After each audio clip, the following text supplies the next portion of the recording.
My phone buzzes with a message from my sister, who passed away a year ago. The text is a single question: why didn't you save me? Chills run down my spine as I type a response, only to receive an immediate reply. It's not too late. Come find me each night.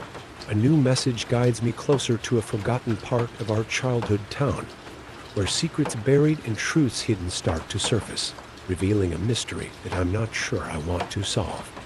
I inherited an antique clock from a relative I never knew. Its hands move backward, and with each minute that passes, the air around me grows colder, and my modern gadgets malfunction one by one. I start to see glimpses of another era in the reflections of mirrors and windows, shadowy figures dressed in old-fashioned clothes, silently pleading for help. As the clock ticks closer to midnight, I realize that it's not just counting down time.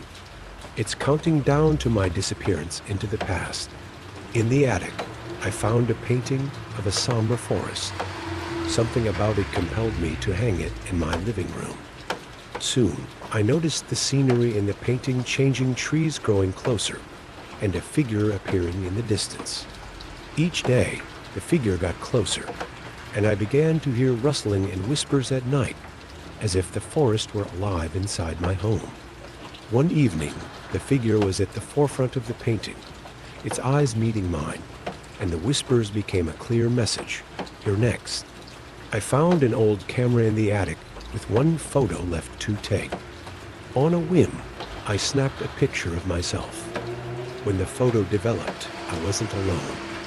A shadowy figure stood behind me, its hand on my shoulder.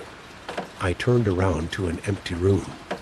Ever since, every photo taken of me, no matter the camera, shows the figure, always closer than before. I dread what happens when it finally reaches me. I've always avoided mirrors, feeling an irrational fear whenever I caught my own reflection.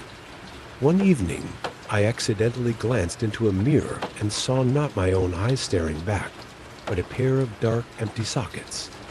The reflection smiled and whispered, "Finally, since then, every reflection is not my own, but that of the figure with the empty eyes, following me, always just a glance away from confronting me directly."